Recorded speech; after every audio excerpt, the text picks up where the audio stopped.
Hello friends, இன்றைக்கி வெள்ளிக்கிழமை சாமி கும்பிட்றதுக்கு நெய்வேத்தியத்துக்காக பால் பாயசம் செய்ய போகிறோம். நான் அடுப்பில் ஒரு 1/4 கப் அளவு பால் விட்டுருக்கேன். இன்னொரு 1/4 கப் அளவு தண்ணி விட்டுக்கிறேன்.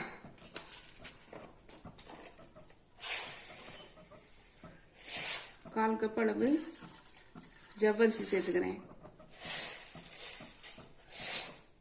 ஜவ்வரிசி நல்லா வேகட்டும். நல்லா ஜவ்வரிசி வெந்துருச்சு பாருங்க. இந்த ஸ்டேஜில் சேமியா ஒரு 1/4 கப்பு அதையும் இதில் சேர்த்துடலாம். இதுவும் வேகட்டும்.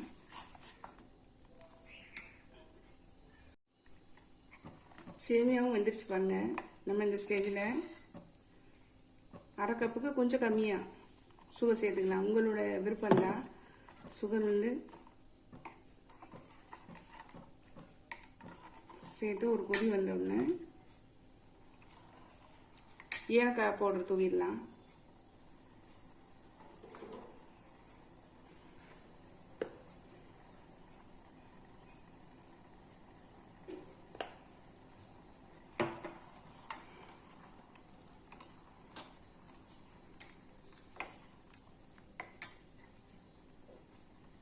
இதில் வறுத்து வச்ச முந்திரி திராட்சையை சேர்த்துடலாம்.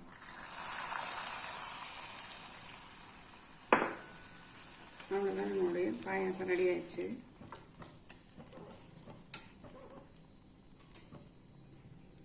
அடுப்பை ஆஃப் பண்ணிட்டேன். காய்ச்சி ஆற வச்ச பாலில் ஒரு 1/4 கப்பு சேர்த்துக்கலாம். அவ்வளோதாங்க, நம்மளுடைய பாயாசம் ரெடி ஆயிடுச்சுங்க.